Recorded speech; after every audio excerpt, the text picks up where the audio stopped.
la télé vous propose ce soir un programme fun et joyeux. Au sommaire, un condensé de l'actualité internationale avec notre journal des JT, un zapping des émissions à ne pas manquer et notre radar du web pour être incollable sur les tendances des réseaux sociaux en Côte d'Ivoire.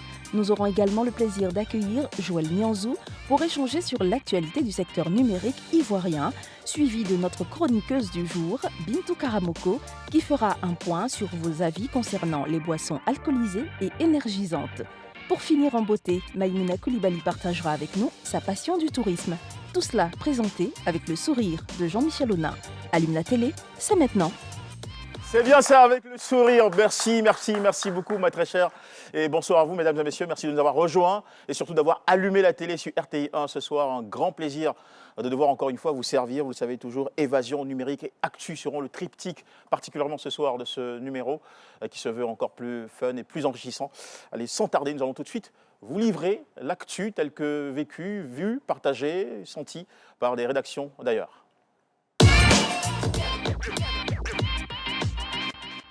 Bonjour et merci d'avoir allumé la télé. Tout de suite, le journal des JT. Au Burkina Faso voisin, la loi sur la sécurité nationale a été votée à l'unanimité ce matin par les députés de l'Assemblée de transition. Cette loi comporte en tout 70 articles et est censée permettre de mieux faire face à la menace terroriste de plus en plus présente au Burkina Faso.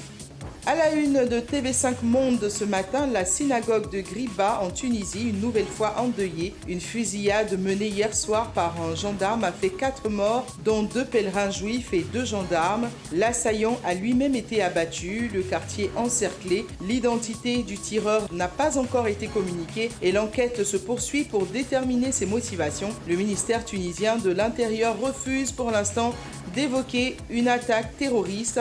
La plus ancienne synagogue d'Afrique attire chaque année des milliers de fidèles. Elle avait déjà été visée en 2002 par un attentat suicide qui avait fait 21 morts. Tunisie même, 2 jours là, il n'y a pas votre bon nom. Hein.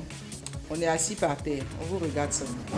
Sur Euronews, dans l'édition de la mi-journée aujourd'hui, on apprend que l'ex-président américain Donald Trump vient d'être condamné pour agression sexuelle sur E. Jean Carroll, une journaliste. L'accusation de viol n'a pas été reconnue, mais l'ancien président devra néanmoins payer 5 millions de dollars de dommages et intérêts à l'ancienne chroniqueuse du magazine Elle. Les faits remontent à 1996. Selon la plaignante, elle relate qu'ils se sont déroulés dans la cabine d'essayage d'une boutique new-yorkaise de lingerie. Trump parle d'un procès honteux et dénonce quant à lui une véritable chasse aux sorcières du Parti démocrate.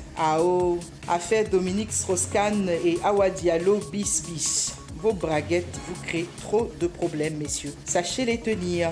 Voilà, c'est la fin de ce journal des JT. Je vous retrouve demain. L'info se poursuit sur Allume la télé avec cette fois-ci une autre plateforme pour nous accueillir, c'est celle du digital ivoirien. Allons maintenant donc découvrir le classement des sujets et personnalités qui ont le plus animé les commentaires, les tweets et les réactions sur Twitter, Facebook et Instagram chez nous.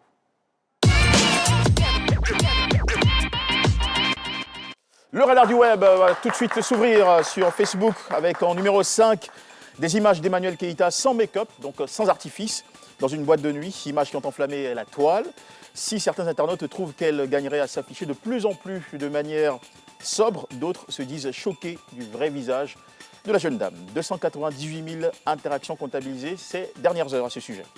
Numéro 4, fait divers à Cocody. Un crocodile a été percuté par un chauffeur de taxi à la Riviera Golf pendant que le reptile traversait la route.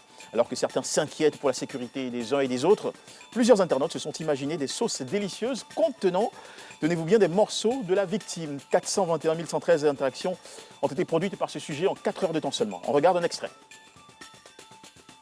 Voiture a gagné. Mets ta voiture dans ta voiture. Il traversait. Il y a un mort à coin.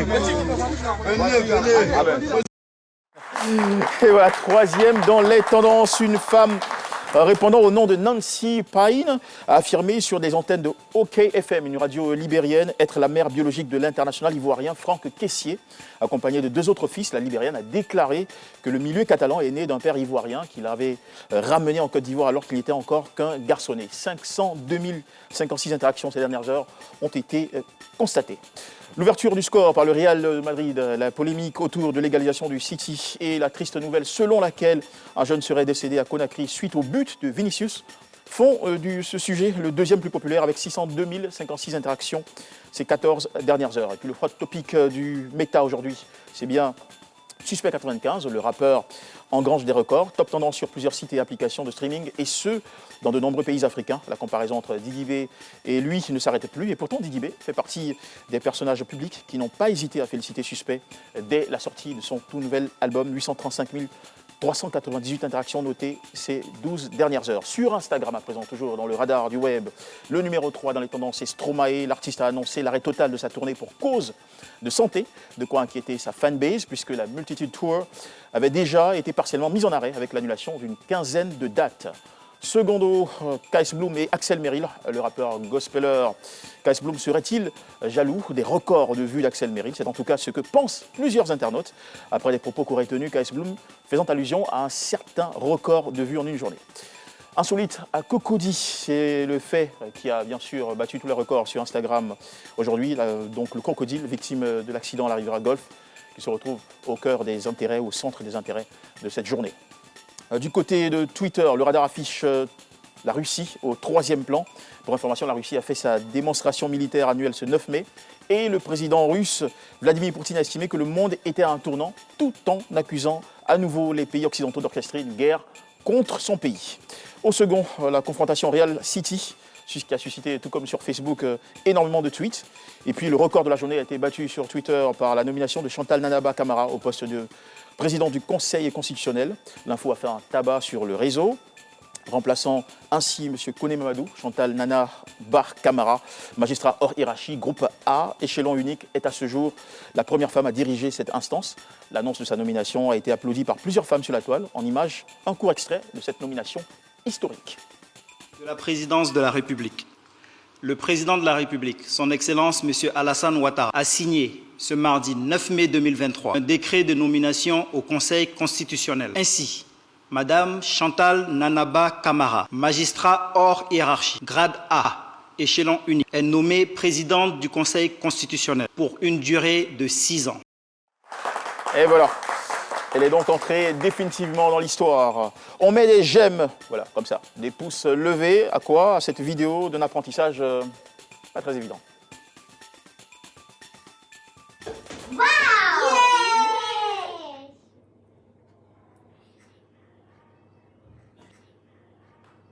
Yeah! Et Allume la télé se poursuit toujours avec le sourire. Cette fois-ci, un autre moment de plaisir, tout en musique. Le titre Maébé de TNT. En compagnie de l'orchestre symphonique de cette émission, vous allez forcément passer un moment juste bluffant. Regardez.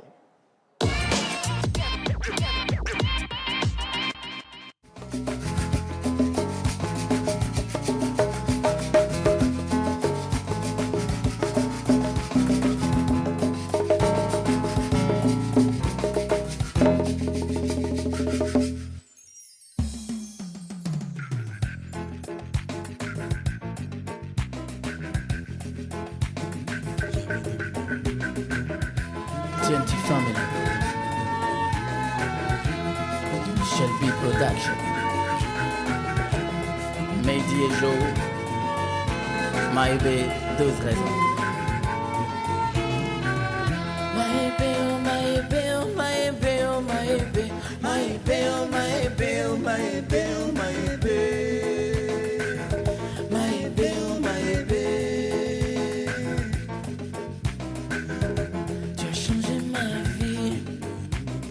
Depuis que je t'ai connu, je souris. Nous voilà devant le ma chérie. Dis-moi oui. Dis-moi oui. Dis-moi oui. Allons danser, c'est la fête du village. Tu es très belle, ma chérie, tu es très belle. Allons danser, c'est la fête du village. Tu es très belle, chérie, faut pas, tu vas changer. Y a pas de comme toi, moi je vais te marier. Y a pas de comme toi, moi je vais te marier. Dis-moi tout ce que tu veux, moi je vais te donner. Dis-moi tout ce que tu veux, moi je vais te donner. Bébé la bébé, bébé la bébé, bébé la bébé, bébé la bébé. Si avait, allez si avait. Maebe oh maebe oh maebe oh maebe, maebe oh maebe, maebe oh maebe, maebe oh maebe. Tu as changé ma vie depuis que je t'ai souri et souri. Bella, bella, royaume de ma vie. Hein? Yeah.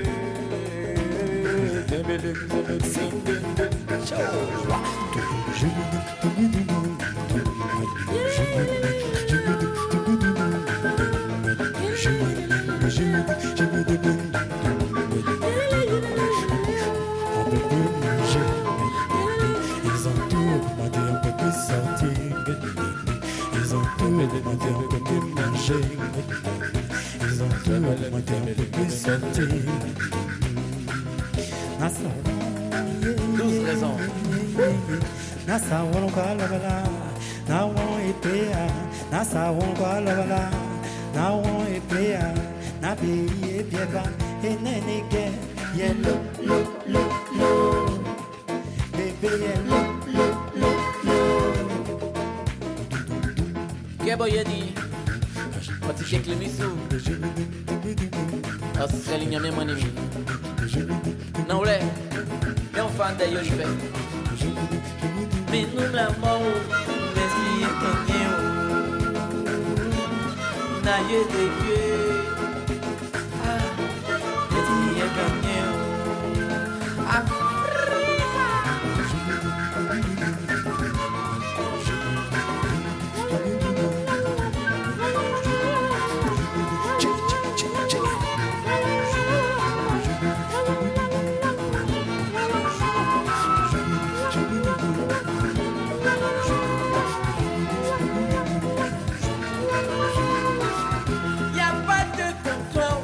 Je vais te marier, y a pas de comme toi, moi je vais te marier.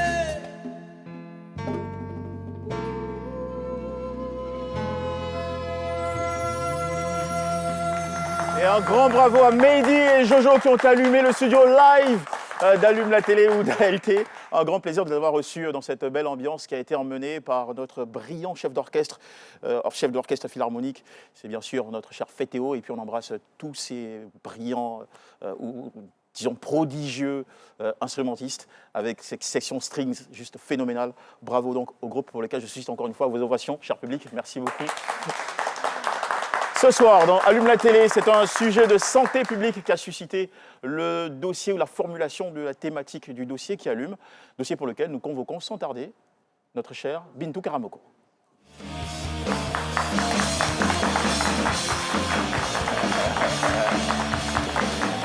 Bonsoir Bintou. Bonsoir. C'est magnifique ta tenue. Merci, c'est gentil. Super. Comment ça va en ce moment? Ça va super bien. En général, les pagnes chez vous, les femmes, les pagnes ont toujours des petits noms. Bizarrement, bizarrement, je ne connais pas le nom de ce pagne-là. Et voilà, mais il est tout beau, il a quelque chose de très solaire, gentil. voilà. Merci. Et puis la coupe aussi. Hein. Enfin, merci. Toi aussi, tu es très élégant. Ah, c'est toujours le même style, hein, costume, cravate. Merci pour le compliment. D'accord, Bintou, cette semaine, on évoque la question qui fâche parfois les jeunes, parce qu'ils n'aiment pas s'entendre dire ne picolez pas, surtout pas quand c'est très énergétique. En effet, cette semaine, nous parlerons de l'impact des boissons énergisantes et alcoolisées chez la jeunesse ivoirienne. Malheureusement, cette tendance-là crée une inquiétude croissante chez la population du fait de ses effets néfastes sur la santé mentale, physique et même la moralité des jeunes. Et sur ce sujet, comme toujours, nos téléspectateurs ont été nombreux à participer, à donner leur point de vue, que nous regarderons tout de suite dans ces éléments vidéo. Avant de revenir pour la discussion. Tout à fait.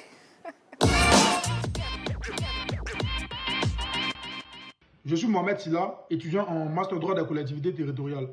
Pour ma part, la consommation de boissons énergisantes et alcoolisées peut être préjudiciable aux jeunes, tant au niveau de la santé qu'au niveau des finances. Pour ce qui est de la santé, les conséquences sont innombrables. Il y a le trouble, il y a le manque de sommeil, il y a des retards. Et du coup, en consommer excessivement pourrait créer de véritables dommages au niveau de notre corps, au niveau de notre santé. Il faut savoir que les boissons énergisantes contiennent un très fort taux de caféine et d'autres stimulants, ce qui peut entraîner une dépendance. Pour les boissons alcoolisées, leur consommation excessive peut entraîner des maladies telles que la cirrhose de foie et même aller à troubler le comportement de l'individu. Cela va augmenter l'agressivité et la violence. Pour ce qui est des finances, un individu qui est, je dirais, dépendant, qui est accro à une substance, dès qu'il gagne de l'argent, son premier réflexe serait d'aller acheter cette substance-là. Alors, il ne pourra pas épargner ou économiser considérablement pour pouvoir réaliser d'autres projets. Je pense que la vente de ces produits-là doit être réglementée de façon plus stricte. C'est vrai qu'il y a une réglementation dans notre pays, mais il n'y a pas de suivi. Il est vraiment important déjà de limiter la consommation de ces boissons-là. Mais également, il est préférable même d'ailleurs que ce secteur soit vraiment encadré pour préserver la santé publique. Bintou Karamoko, on revient en studio avec forcément cette interrogation. Alors, quel est l'impact réel? On a eu quelques éléments de réponse avec nos intervenants. C'est ça. Mais sur la gamme complète, de quoi souffrent les jeunes qui se plaisent à consommer régulièrement ces boissons alcoolisées et énergisantes? Avant de répondre à ta question, on trouve vraiment que c'est triste cette situation-là. Parce que déjà, en 2018, je crois que l'OMS, l'Organisation mondiale de la santé, avait mené une étude auprès des jeunes âgés de 15 à 24 ans qui a prouvé qu'il y avait 30% de taux de jeunes qui s'adonnent à ces substances-là. Et franchement, j'ai été vraiment aussi surprise de voir dans un poste que devant des écoles primaires, on vend des sachets de boissons énergisantes. Déjà qu'on demande aux adultes d'éviter de dépasser une seule canette de boissons énergisantes la journée. Tous les risques que cela représente. Exactement, il y a la nervosité, il y a l'insomnie, il y a plein, des maux de tête, tout ça. Franchement, avec ça, imaginons un peu ce que ça pourrait créer chez des enfants. C'est-à-dire que ce sont des boissons qui sont un peu trop accessibles au public jeune. Tout à fait. Donc, qui expliquent la raison de leur pratique régulière ou consommation régulière de ces substances-là. D'accord. Et pourtant, plusieurs jeunes sont bien conscients que ça représente un danger, mais continuent de pratiquer. Oui, et j'ai comme l'impression qu'ils se disent que sans ça, ils ne peuvent pas se concentrer, ils ne peuvent pas apprendre, ils ne peuvent pas travailler. Parce qu'avec ça, ils pensent qu'ils ont une dose d'énergie inhabituelle. Inhabituelle, c'est ça. Une sorte de stimulant qui pourtant est destructif. Tout à fait. D'accord. Vous avez un mot à partager avec eux en tant que jeunes qui ne consomment pas ces substances? Tout à fait. Je n'ai pas un mot de femme, je dirais que j'ai des phrases de fin.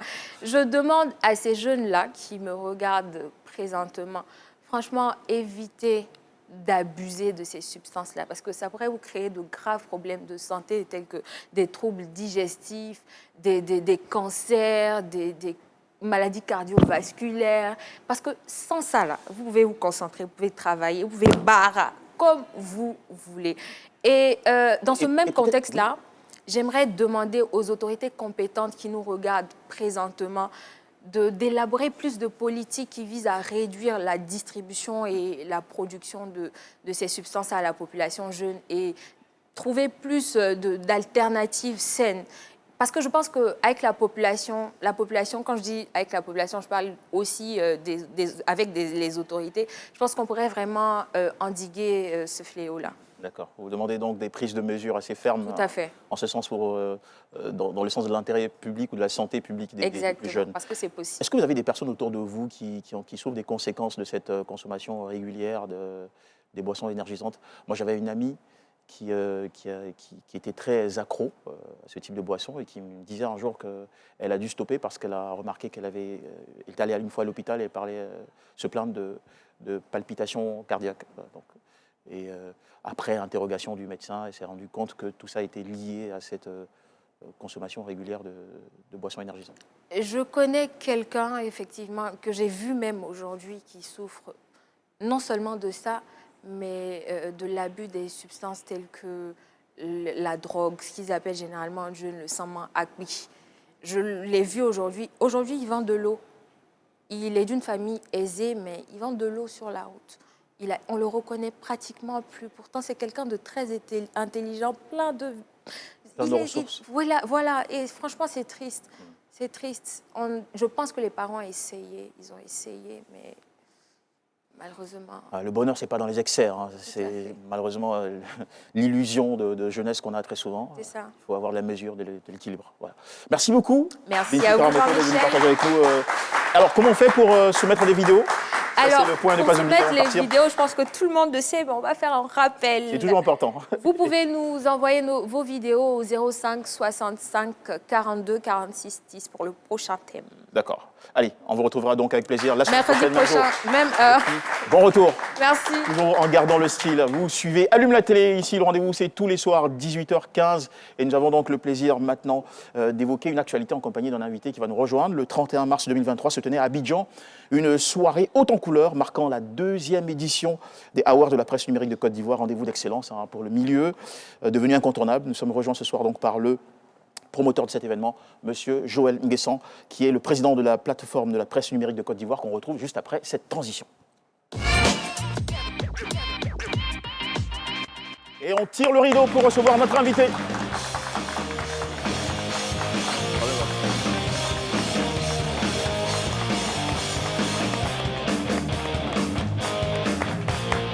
Bonsoir, ça a l'air super bien.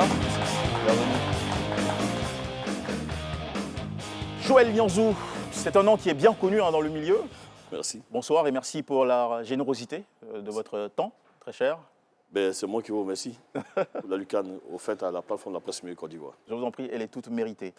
Alors, la plateforme de la presse numérique de Côte d'Ivoire, PNCI pour l'abréviation, avant d'évoquer cet univers qui est assez large, en témoignait le nombre de lauréats qu'on a pu voir lors de cette 2e édition des Awards. Il est important de préciser que vous êtes journaliste, consultant et expert en médias et communication. Ça fait 17 ans que vous roulez votre expérience dans ce métier. Et vous avez été lauréat du 3e prix d'excellence de Côte d'Ivoire en 2019 dans la catégorie meilleure entreprise de développement des médias avec votre structure, bien sûr. Félicitations déjà pour ce beau parcours. Voilà. Et merci pour ce partage qu'on va avoir donc. Alors, la presse numérique de Côte d'Ivoire aujourd'hui, qui s'y retrouve? Comment s'exprime-t-elle? Quelles sont ses différentes formes? Alors, lorsqu'on parle de presse numérique, on a tous en idée le dynamisme du secteur. Donc aujourd'hui, on ne parle même plus forcément de la presse numérique, on parle de la grande famille de l'information numérique parce qu'on prend en compte à la fois les médias, les entreprises, les entrepreneurs, et puis les journalistes, mais en même temps aussi des créateurs de contenu. Aujourd'hui, c'est toute une grande famille qui s'y retrouve selon les segments sur lesquels chacun est professionnel. D'accord. Alors dans certaines, on va dire, confédérations ou organisations journalistiques, on exige pour être reconnu une certaine pièce ou carte. C'est régi par des lois assez encadrées. Est-ce que c'est pareil aussi oui, au niveau de la presse numérique, vous savez que la loi de décembre 2017 nous prend en compte. Donc aujourd'hui, au niveau de la presse numérique Côte d'Ivoire, nous sommes encadrés par la loi. Donc nous avons à la fois des entreprises de presse qui se font déclarer auprès de l'autorité nationale de la presse, ainsi que les médias, et qui se font déclarer aussi auprès de la haute autorité de la bonne gouvernance. Et ça, c'est quelque chose de fondamental à noter. Et puis à côté, nous avons des spécialistes, notamment des journalistes, des activistes, des blogueurs, qui se font identifier dans les organisations comme notre fêtière et qui, pour certains au niveau des journalistes, qui se font déclarer auprès du ministère avec la carte CGP, qui est la carte qui fait de vous un journaliste professionnel. Donc nous prenons tout ça en compte, nous essayons à notre niveau, un niveau en tant que fêtière, de professionnaliser ce secteur en mettant chacun de nous face à notre responsabilité, mais surtout en invitant chacun à épouser le concept d'excellence et surtout de la responsabilité. Tout à fait. Alors la deuxième édition de ce rendez-vous d'excellence dont j'avais parlé déjà en ouverture, l'édition des Awards de la presse numérique de Côte d'Ivoire répond à une certaine intention qui est bien précise. Bien sûr, à 3 types de niveaux, bien sûr. Nous avons d'abord le niveau en termes de sensibilisation et de prise de sensibilisation à une prise de conscience collective sur notre responsabilité dans le secteur, mais surtout à titre éducatif. Vous pensez qu'il y a des dérapages en termes oui, surtout à titre éducatif, c'est-à-dire que d'abord comprendre les outils du secteur, comprendre le métier, maîtriser le métier, comprendre le secteur, surtout l'écosystème. Ça, c'est très important. Parce qu'on constate qu'il y a beaucoup qui y sont, mais ne sont pas forcément qualifiés. Donc, il y a ce gros problème. Pas forcément responsable. Pas forcément responsable. Il ne s'agit pas de créer un site Internet et se mettre dans une chambre et dire que, bon, mais je suis un acteur de la presse numérique et puis je balance n'importe comment. Non, tout cela doit être encadré. C'est pourquoi le premier axe, en ce qui concerne, en termes d'objectifs, en ce qui concerne les awards de la presse numérique, c'est à titre éducatif, justement, et qui passe par la question de la sensibilisation. Le second axe, c'est surtout la question de l'excellence, c'est-à-dire que promouvoir l'excellence, emmener chacun, les compétences, justement, chacun doit comprendre que l'excellence doit être notre ADN au niveau de notre travail. Et puis, enfin, il y a la question de la formalisation, bien sûr, parce qu'on ne peut pas être dans ce secteur qui emploie des personnes, qui va si vite en termes d'information, qui a un impact indubitable sur les populations, et ne pas être dans les règles. Et ça, c'est quelque chose de fondamental. Et c'est pourquoi nous saluons l'État, puisque l'État fait des efforts à travers ces régulateurs-là, l'ANP et l'ACA, à pouvoir vraiment nous aider à pouvoir rester dans ce contexte de responsabilité et de formalisation. D'accord. C'est une cérémonie qui a été placée sous l'égide du ministère de la Communication et des Médias. Quel type de projet ou de conviction vous partagez ensemble dans l'intérêt de ce secteur? Alors déjà, parce que c'est d'abord une première en Afrique de mettre en place ce type d'événement qui rassemble l'ensemble des professionnels autour de l'excellence, bien sûr, des professionnels surtout des professionnels de l'information numérique et des créateurs de contenu web. Et ça, c'est une première déjà. Les mettre ensemble et les faire compétir à travers un mode opératoire qui est carrément différent des autres. Ce n'est pas un appel à concours, mais non, c'est plutôt un monitoring qui se fait en accord, bien sûr, avec les régulateurs qui sont membres du jury sur 12 mois. Donc, c'est une étude qui se fait sur 12 mois sur les activités, les actions qui sont menées à la fois à titre individuel, à titre en ce qui concerne les entreprises, ainsi de suite. Et puis les actions, les innovations. Donc, c'est pourquoi nous avons établi 4 types de catégories pour pouvoir primer ces personnes-là. C'est quelque chose de fondamental pour nous. Donc, ce n'est pas quelque chose qui se fait comme ça. C'est un jury qui est présidé par Sa Majesté Agnès Crédit et qui a accompagné... Vous l'appelez Sa Majesté. Sa Majesté, bien sûr, parce qu'elle est reine-mère, bien sûr, elle est l'épouse du roi des Bras, donc c'est tout à fait normal. Et ensuite, vous avez au sein de ce jury-là des personnes de qualité. Vous parlez de régulateurs. De régulateurs. Nous avons l'ANP, l'Autorité nationale de la presse. Nous avons l'ACA, la Haute Autorité de la communication audiovisuelle. Nous avons la RTCI. Nous avons à côté l'OLPED, qui est l'observatoire qui est dirigé par le président Zio Moussa. Vous avez aussi Reporters sans frontières qui a fait son entrée, justement, qui a fait un prix même à ce niveau-là. Et vous avez aussi, à côté de cela, vous avez des spécialistes, bien sûr des spécialistes. Vous avez l'ISCC, qui est représenté par la directrice de l'école de journalisme. Vous avez l'UFRICA, qui est représenté par le Dr Bogui. Et puis à côté, vous avez des spécialistes comme Christian Roland, qui sont des dévanciers dans les secteurs de la presse numérique. Et puis Sylvie Touré aussi, que je salue au passage, qui fait partie aussi de ce jury-là. Et puis Jean-Patrick Aumont, qui est un spécialiste digital aussi. Effectivement, et qui nous a entretenus il n'y a pas très longtemps sur l'intelligence artificielle. Alors, c'est un jury qui est assez particulier parce qu'il est composé de régulateurs, d'institutions de haut niveau en matière de communication en Côte d'Ivoire. Et donc, il fait de cette cérémonie aussi une cérémonie assez spéciale. Bien sûr, je vous ai dit qu'on met l'accent sur... standard. Oui, un standing, mais je dis, on a mis l'accent sur l'excellence.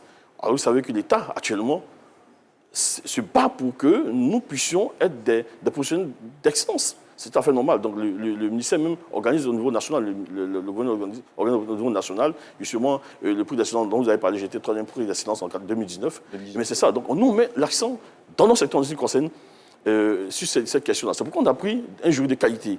Et je vous assure, 12 mois de travaux sur les activités qui sont faites, par les productions qui sont faites par des journalistes, des productions qui sont faites par des activistes sur des thématiques, parce qu'il faut noter la différence chez nous ici, lorsqu'on parle d'activistes, d'influenceurs, de blogueurs, et bien, ce sont des personnes qui travaillent essentiellement sur des thématiques et qui ont un impact véritablement dans leurs analyses, dans leurs choix, dans tout ce qu'ils donnent comme avis. Et c'est quelque chose de fondamental. Alors pour ce jury particulier, quels ont été les filtres d'assessment ou les filtres d'évaluation de la sphère numérique? Alors, c'est tellement simple.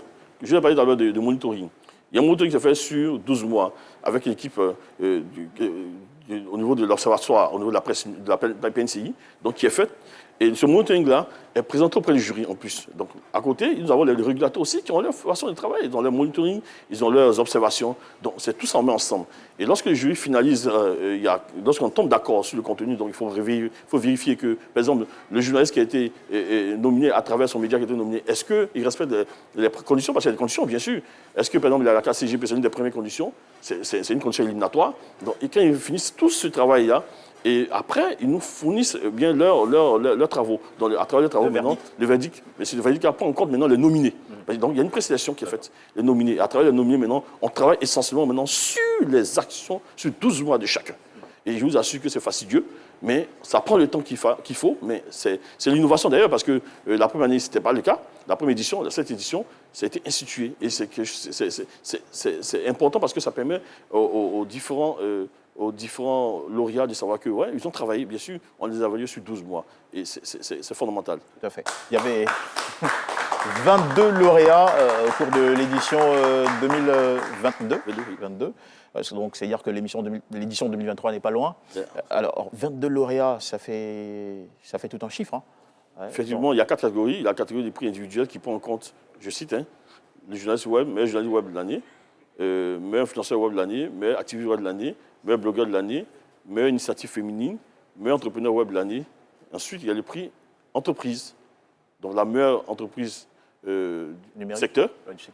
Et puis, il y avait le prix innovation, qui est une nouvelle catégorie qu'on a ajoutée, la meilleure innovation, donc qui juge sur l'apport, la valeur ajoutée de chaque média ou bien de chaque entité en termes d'impact sur la communauté. Donc, nous, on est très friands d'innovation aussi dans cette émission. Alors, qui a donc été le lauréat de ce prix et pourquoi? Vous voulez que je fasse la publicité? Allons-y. Allons-y. Mais c'est Trace, à travers Trace Academy, qui est une application et qui permet tout le monde de pouvoir s'inscrire et sur des formations et voilà quoi. Et puis ensuite, il y a le coaching individuel et ainsi de suite. Mais n'oubliez pas que RTI aussi était sur la liste, était nominé avec son concept de vérificateur.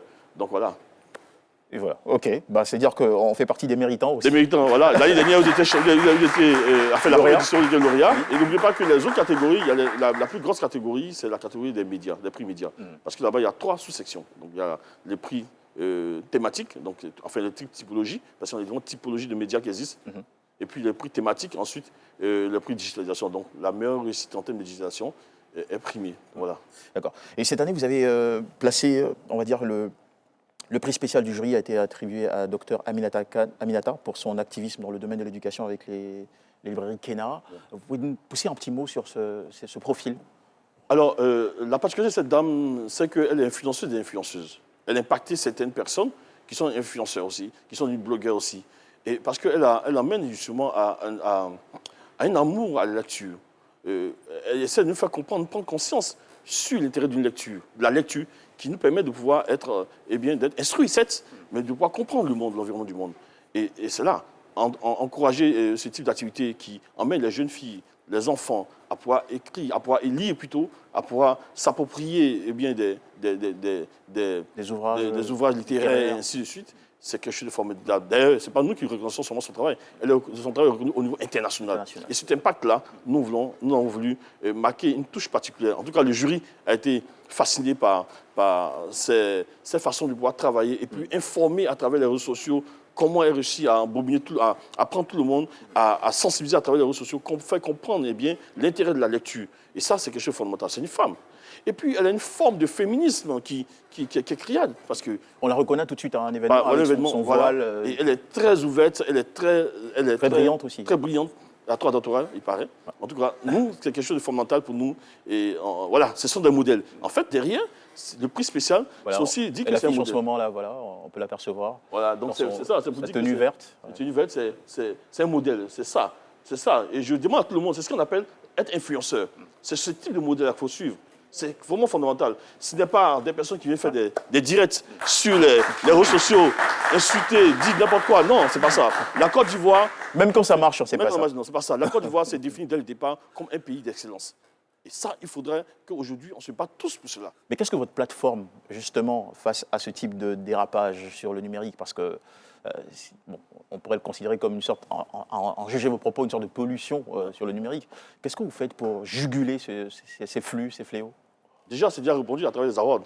On permet aux gens, à chacun, de comprendre qu'est-ce qu'on appelle... Les concernés ne se sentent pas forcément directement touchés. Parce que derrière, il y a... Parce qu'ils font du chiffre aussi avec leur page et oui, ils font des chiffres. On en vient, parce que d'ailleurs, la première édition, on avait couplé un salon avec des thématiques, justement, pour pouvoir mieux faire comprendre. Mais nous aurons le salon bientôt aussi, hein, vers la fin de l'année, nous aurons le salon international du numérique, de l'information des médias, justement pour encore parler de cela et pouvoir sensibiliser et pouvoir former.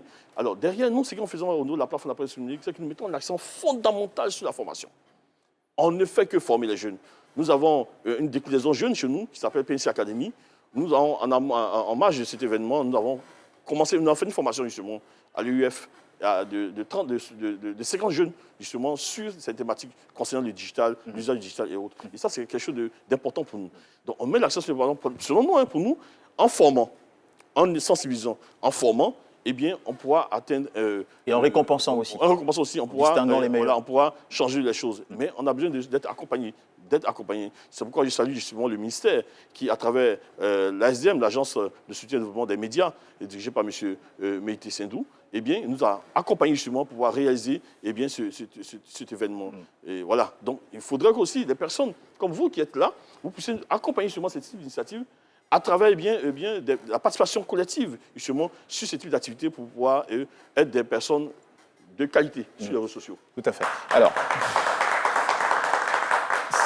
cette année, vous avez donné au prix, au grand prix de la cérémonie, le nom Fatou Yatabaré. Chaque fois qu'on évoque ce nom, ce sont des valeurs qui se dégagent. Probité, abnégation du travail, innovation, intégrité. Fatou Yatabaré est venue s'installer en Côte d'Ivoire, Africa Radio. Elle s'est battue, et c'est comme ça que nous sommes rencontrés. Tout de suite intégré la PNCI pour en être finalement membre du conseil d'administration, bien sûr.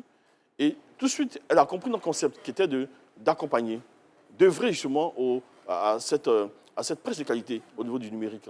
Et elle a commencé par l'insertion des jeunes. D'abord en offrant une lucane, justement, et en participant à la promotion du secteur, mais surtout de façon pratique.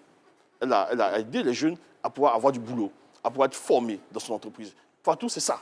C'est une question pratique. Elle est dans tout ce qui est pratique, mais qui a vraiment un impact.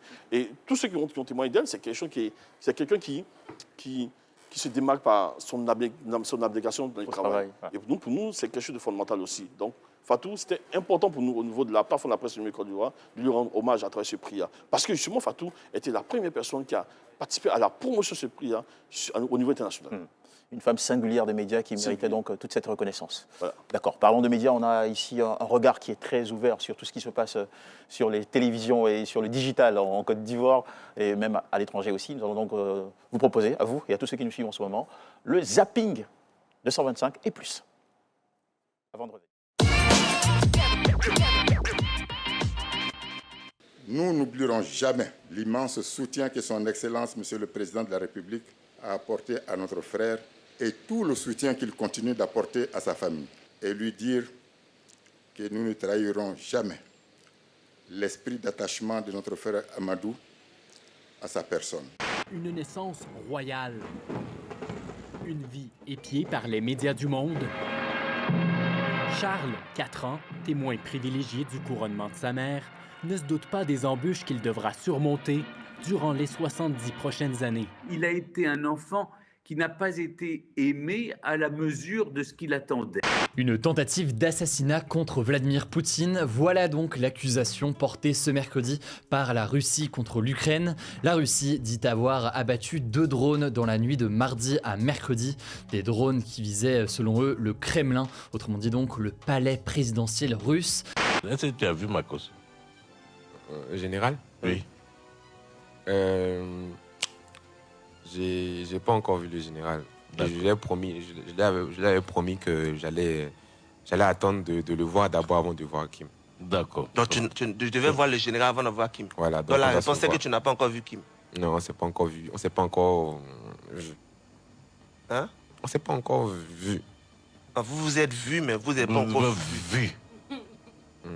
C'est ça, non, mais monsieur Hassel, répondez, nous êtes un tribunal, en fait, les gens veulent savoir. Regarde, on dit vous répondez pas dans le direct. Je réponds à la question. Oui. Vous êtes vu, mais vous n'êtes pas encore vu. Non, c'est pas vu. Voilà, ok. Est-ce que vous vous êtes rencontrés physiquement? Physiquement? Oui. Non, juste spirituellement. Maman est pasteur.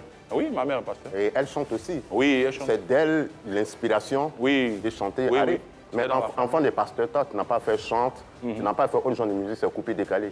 Oui, mais toi, ma maman chante. Tu as bien dit ma maman chante. Oui, oui. Donc c'est quelque chose qui est inné. Pasteur. Oui. Voilà. Mais tu pourrais être chante au lieu de venir chanter coupé, décalé. Qui t'a dit le fils du pape est forcément enfant de cœur? La sacrée question, qui t'a dit que le fils du pape est forcément un enfant de Dieu? Merci de nous suivre, on est ici tous les soirs, 18h15, et en compagnie pour cette soirée de Joël Nianzou, qui est le président de la plateforme numérique de Côte d'Ivoire. Joël, nous allons poursuivre notre échange cette fois-ci en abordant une loi qui a fait couler de l'encre et qui a aussi suscité du débat. La loi 2017-868 portant régime juridique de la presse numérique, qui a été d'ailleurs il y a peu... Voilà, de la presse de façon générale justement, qui a été il y a peu modifiée à partir de la loi numéro 2022-979 du 20 décembre 2022, donc modifiant la précédente. Comment vous avez accueilli, vous, en tant que professionnel du milieu, cette disposition? Alors, il faut comprendre une chose, c'est tellement simple. Je vous ai parlé tout à l'heure de la grande famille de l'information numérique, dont on ne peut pas parler forcément de la presse numérique. Ça vous dit simplement que, eh bien, les acteurs, il y a des autres acteurs qui sont sur le web, qui travaillent sur des thématiques, eh bien, qui donnent des points de vue, qui sont très suivis. L'idée, au niveau de l'État, c'est bien de prendre tout ça en compte, justement, à travers une loi, en modifiant, en prenant en compte, eh bien, en jetant un regard, justement, sur les actions, sur le travail des activistes, des blogueurs, des influenceurs, surtout les influenceurs.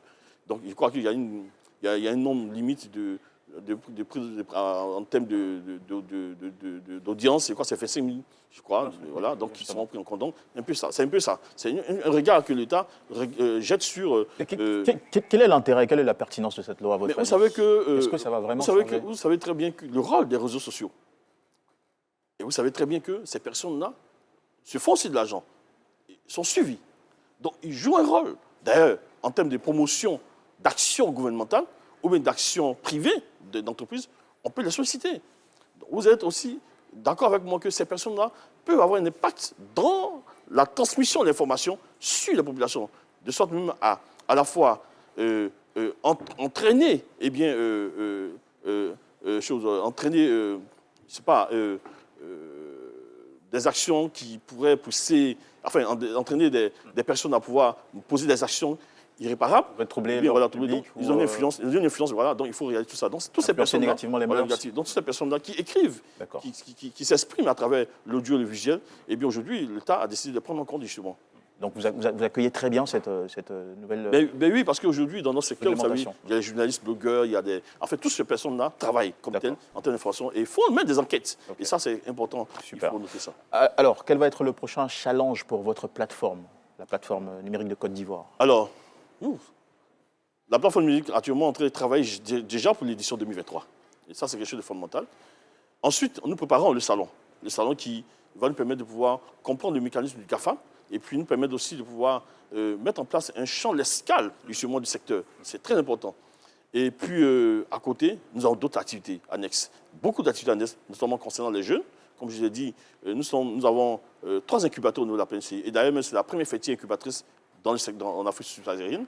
Nous avons 3 incubateurs qui touchent à la fois les femmes, à travers les réseaux des femmes, et ensuite à travers les jeunes, à travers PDC Academy, qui compte plus de 70 jeunes, et à travers les entreprises de presse. Nous avons environ 80 patrons de presse qui sont incubés et bientôt. Nous allons travailler sur ces questions-là. Et puis, à côté, nous avons 2 organes techniques. Un organe en termes de l'OVRED, qui est un organe qui travaille sur la question de l'autorégulation, et puis surtout la question de un peu le vérificateur sur les petits gendarmes du secteur. En tout cas, nous y travaillons.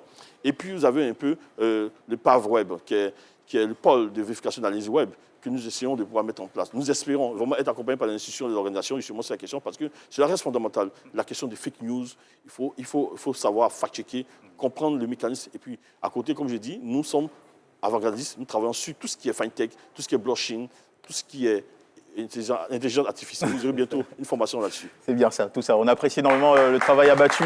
Joël Nianzou, je rappelle, président de la plateforme de la presse numérique de Côte d'Ivoire, PNCI. Avec vous, on a parlé de l'actualité du secteur numérique ivoirien. Merci d'avoir été donc sur notre plateau. C'est moi qui vous remercie. Et on vous accompagne avec des ovations renouvelées. Merci. Et puis tout de suite, on se fait, mesdames et messieurs, une petite capsule. Voilà, le bonus avant de retrouver notre invité seconde de cette émission. Kofi, les clients n'ont pas aimé ton foutu dia là. Tout ce que je te demande est très simple. Où je mets Niam là, tu piles. Je dis où je mets Niam là, tu piles, Kofi. J'ai compris, Tati. Tu as compris? Où je mets Niam là, tu piles, Kofi.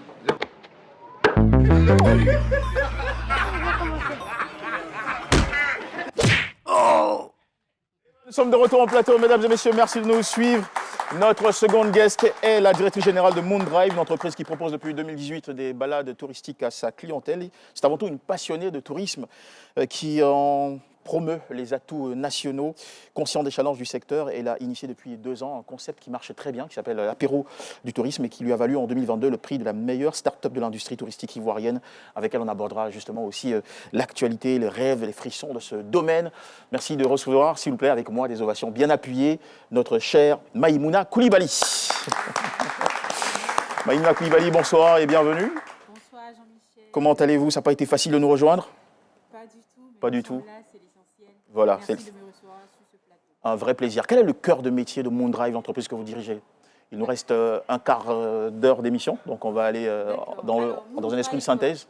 Moondrive, très rapidement, est une agence de tourisme locale et internationale qui propose des circuits touristiques sur mesure, aussi des services comme les team building, événements d'entreprise, activités incentives. Et nous avons même en notre sein un événement que nous avons créé et que nous organisons régulièrement en Côte d'Ivoire qui se dénomme Apéro Tourisme 225. Et c'est quoi le cœur, le concept, la substance de ce concept? La substance de ce concept, c'est que c'est d'abord un cadre d'échange, un cadre de rencontre également pour les acteurs du tourisme en vue de débattre des thématiques qui visent au développement de notre secteur. Je veux bien parler du secteur touristique en Côte d'Ivoire. D'accord. OK. Et vous êtes à votre 7e édition maintenant du concept Apéro du tourisme. Et vous l'avez fait en 2 ans. 7 éditions en 2 ans, ça veut dire qu'il y a un rythme assez particulier. Vous l'organisez chaque combien de mois alors? Bon, il faut dire que, comme je l'avais dit, c'est un rythme assez particulier. Il faut dire que dans la première année, nous avons eu 2 éditions par an. La deuxième année, nous avons eu, je crois, 3 éditions. Et cette année, nous avons 2 éditions. Donc, nous avons déjà terminé la 7e édition et nous sommes même en train de préparer en ce moment de façon très active la 8e édition qui aura lieu du 11 au 13 août à San Pedro. Et quels sont les acquis du concept Apéro du tourisme à ce jour? Comme je le disais tantôt, Apéro Tourisme, c'est d'abord un cadre de rencontre. Et ce cadre est déjà créé. Et il faut dire qu'à ce jour, nous avons à notre actif 1400 personnes réunies autour de plusieurs thématiques assez pertinentes et fortes visant au développement du tourisme en Côte d'Ivoire, notamment le transport aérien, l'écotourisme, la population locale, sa contribution, je veux dire, dans le développement du tourisme en Côte d'Ivoire et même l'employabilité et la formation au cœur de ce secteur pour dire qu'il y a eu déjà du travail, mais nous continuons encore. Et ce qu'il faut savoir en dehors de ces personnes réunies-là, nous avons 70 recommandations fortes en ce moment sur le tourisme en Côte d'Ivoire. Recommandations qui émanent de qui? qui émanent des acteurs du tourisme, du panel que nous organisons à travers Apéro Tourisme 225. Est-ce qu'elles sont prises en compte par la tutelle ou les autorités? Il faut dire que ces 70 recommandations fortes dont je parle ne sont pas encore vulgarisées. Et nous allons le faire à terme des 10 éditions d'Apéro Tourisme pour enfin sortir un livre blanc du tourisme en Côte d'Ivoire, établi par les acteurs du tourisme, parce que, comme je l'ai dit tantôt, sur la plateforme Apéro Tourisme, ce n'est pas Maïmouna Coulibaly, c'est les acteurs du tourisme qui débattent des problèmes de notre secteur et qui trouvent ensemble des solutions, surtout innovantes, pour cette évolution-là en Côte d'Ivoire. Bah, c'est génial ça, et ça mérite de belles ovations en tout cas.